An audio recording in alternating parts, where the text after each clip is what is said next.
Rahul Dev ji, your viewpoint, उसके बाद सुधांशु जी आ रहा हूं, फिर एक साथ आप दोनों पे जवाब दे सकते हैं। Thank you. भाटी जी आ रहा हूं, सुधांशु जी, राहुल जी सर। ऐश्वर्य, मैं तो ये अनुरोध करूंगा आपसे, एक चैनल के नाते, एक बड़े एंकर के नाते, और यहाँ जितने लोग मौजूद हैं उनसे, कि हमें इस समय बहुत सावधानी से अपने शब्दों का चयन करना चाहिए और अपनी भाषा का चयन करना चाहिए। You are right. हमारा काम जो हो रहा है उसको बिना किसी मसाले के दिखाना और बताना है। हमारा काम लोगों को भड़काना नहीं है। एब्सोल्युटली। बांग्लादेश की तस्वीरें दिखा के, बहुत एक उत्तेजनापूर्ण भाषा का इस्तेमाल करके अपने यहाँ भारत के हिंदुओं को भड़काना, ये मीडिया का और हमारा और आपका काम नहीं है। बहुत ज्यादा जिम्मेदारी की जरूरत इस वक्त हम सब पर है, हम सबके लिए है, और उसमें सारे नेता, सारी पार्टियां भी शामिल हैं। सलमान खुर्शीद ने अक्सर ऐसे बयान दिए हैं जिससे कांग्रेस पार्टी को अलग होना पड़ा है और उनको वापस लेना पड़ा है, और उन्होंने शर्मिंदा किया अपनी पार्टी को और कई बार देश को भी। और ये जो उनका बयान है, ये बहुत गैर जिम्मेदार बयान है और मैं इसकी सख्त निंदा करता हूं। लेकिन उसकी हम निंदा करें, हम उसकी आलोचना करें, लेकिन हमें ये ध्यान रखना चाहिए, और मैं सुधांशु से ये कहना चाहता हूं कि आप ये सारे उदाहरण और तथाकथित तथ्य गिनाकर आपकी मूल जो आपका उद्देश्य है, आप ये कह रहे हैं कि मुसलमान होना ही हिंसक होना है, क्योंकि जहां जहां है गड़बड़ होती है वहां मुसलमान होते हैं, और जहां मुसलमान है वहां पे लोकतंत्र नहीं है और वहां पे हिंसा होती है। क्या आप अपने देश के मुसलमानों को ये संदेश दे रहे हैं, ये कह रहे हैं कि तुम हो ही नालायक, तुम हो ही ऐसे, और इससे क्या देश की आंतरिक एकता मजबूत होगी? क्या ये भारतीय लोकतंत्र ऐसे चलेगा कि आप एक समुदाय को, इसको अंग्रेजी में आप भी जानते हैं, इसका मतलब घेटोइजेशन। इस देश को अगर हमने आगे लेके जाना है तो सबको साथ लेकर चलना होगा, इसके अलावा कोई दूसरा विकल्प नहीं है। सतीश ठीक कह रहे हैं, ये 18-20 की राजनीति चुनाव जितवा सकती है, लेकिन ये देश को एक नहीं कर सकती, देश को भीतर से मजबूत नहीं कर सकती, और उसको, उसमें एकात्मता, एकता, अखंडता को सुनिश्चित नहीं कर सकती। मैं जवाब दे रहा है। भगवान के लिए कहना चाहता हूं, कृपया किसी को भी, किसी भी वर्ग को, किसी भी धर्म को भड़काइए नहीं, उसको इतना मत कोसिए कि वो एक दिन भड़क के वही करने के लिए तैयार हो जाए, पागल हो जाए, और बिल्कुल कि वो फिर विद्रोह करने पे उतारू हो जाए। सुधांशु जी, एक मनोविज्ञान होता है मनुष्य का, थोड़ा सा उसका ध्यान रखना चाहिए। मैं अभी यही कहना चाहता हूं। मुझे बहुत कष्ट हुआ राहुल देव जी की इस बात को सुनकर, उनकी बात का आंशिक समर्थन बांग्लादेश में जो लोग मारे, परंतु मुझे बहुत कष्ट हुआ कि उन्होंने वहां पर बात सुनिए सर, अवामी लीग आप से मुझे जुड़े कष्ट हुए इस बात का हुआ, आपने तथाकथित तथ्य कहा।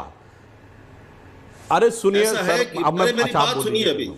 मैंने तथाकथित इसलिए कहा कि तथ्य दिखनाकर, आप जो भाव है आपका उसके पीछे का, आप जो तथ्यों से सत्य निकालते हैं वो पूरी तरह से व्यक्तिपरक होता है, और आपके साथ यही समस्या है, ये पूरे आख्यान के साथ यही समस्या है। ओके, अब मैं जवाब ले रहा हूं सुधांशु जी का। सुधांशु जी, तो सर मैं चुनौती देता हूं, बता दीजिए एक 4 मुस्लिम देश जो सेकुलर हो 57 में, मैं आख्यान वापस लेता हूं, बोलिए। क्या 4 मुस्लिम देश बताइए जो सेकुलर हो, आख्यान वापस लेता हूं अपना। 57 है, बोलिए सर। सवाल इसका नहीं है, हमें भारत की बात करनी है कि हमें दुनिया के मुसलमान देशों की बात करनी है।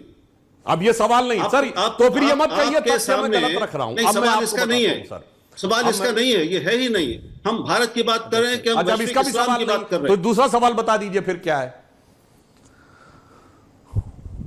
चलिए चलिए, वो भी मैंने अंग्रेजी में, अच्छा चलिए, भारत में एक इस्लामिक, अच्छा चलिए सर, अब भारत में एक इस्लामिक संस्था बताइए जो दूसरों को जरा स्थान देती हो। एएमयू SC ST OBC का आरक्षण खत्म, JNU Jamia Millia SC ST OBC का आरक्षण खत्म, कश्मीर मुस्लिम स्टेट हो गई, SC ST OBC का आरक्षण खत्म, मदरसे SC ST OBC को आरक्षण नहीं। बता दीजिए सर, भारत आदरणीय सुधांशु जी, बता दीजिए सर। अब मैं जवाब दे दूं, अब मुझे अनुमति है मैं जवाब दे दूं सर, अब मैं जवाब देता हूं। रुकिए, मैं जवाब दे रहा हूं आपको सर। अब मुझे बोल लेने, या तो आप बोल लीजिए फिर सर मैं बोल, एक एक। अब मैं जवाब दे दूं सर, आपने तो काफी बात कह ली, अब मैं अपना, अगर आपकी अनुमति हो तो जवाब दे दूं। आप तो हर बात, हर वक्ता के बाद बोलते हैं। हाँ, अब मैं आपकी बात का समर्थन करता हूं। अब मैं आपकी बात का समर्थन करता हूं कि भड़काना नहीं चाहिए, पर राहुल जी भड़काया किसने? हमने तो नहीं कहा कि सारे मुस्लिम खराब हैं। यह बताइए, इस देश के लिए शहीद होने वाला भारत का पहला गैलेंट्री अवार्ड विनर कौन था? ब्रिगेडियर मोहम्मद उस्मान। उत्तर प्रदेश में आजमगढ़ के रहने वाले थे। कोई सेक्युलरिज्म के सूरमा की फोटो दिखाइएगा ब्रिगेडियर मोहम्मद उस्मान के घर पे। आजमगढ़ में आतंकवाद के आरोपियों के घर पे जाके सिजदे किए हैं। वीर अब्दुल हमीद की शहादत की 85वीं वर्षगांठ 2015 में हुई। एक गया हो सेक्युलरिज्म का सूरमा, एक गया हो। मैं गारंटी से कहता हूं, मोदी जी ने उनके पूरे परिवार को बुलाकर उनको सम्मानित किया। उनकी पत्नी भी थी, उनको सम्मानित किया। बुरहान वानी के नमाज जनाजा में जाते, डॉक्टर एपीजे अब्दुल कलाम के नमाज जनाजा में एक गया हो तो बताइएगा। याकूब मेनन के लिए ही सलमान खुर्शीद ने बोला था।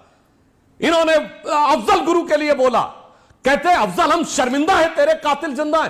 कौन है कातिल? यूपीए की सरकार या सुप्रीम कोर्ट या राष्ट्रपति? बताइए उनमें से। डॉक्टर कलाम के कलाम मेमोरियल पे कोई एक गया हो तो बताइए, एक फोटो हो गया हो तो दिखाइएगा। और यह बताइए, इस देश में तो अमीर खुसरो भी हुए जिन्होंने कहा छाप तिलक सब छीनी तो से नैना मिलाए के। अब्दुल रहीम खान खाना हुए, रस खान हुए, जिन्होंने कहा मानो इतना बड़ा कृष्ण भक्त कवि, एक बार कभी उसका नाम लिया गया हो तो बताइए।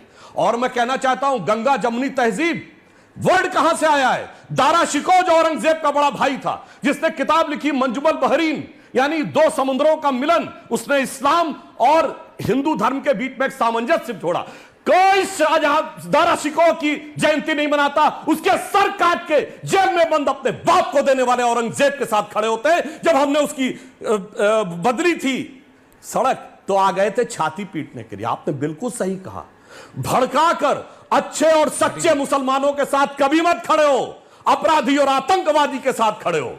डॉक्टर कलाम से बड़ा साइंसदान पिछले 200-300 सालों में इस्लाम में नहीं हुआ, मगर वो जैसे ही आ गए वो उसके साथ हो गए। बताइए, वो भाजपाई हो गए।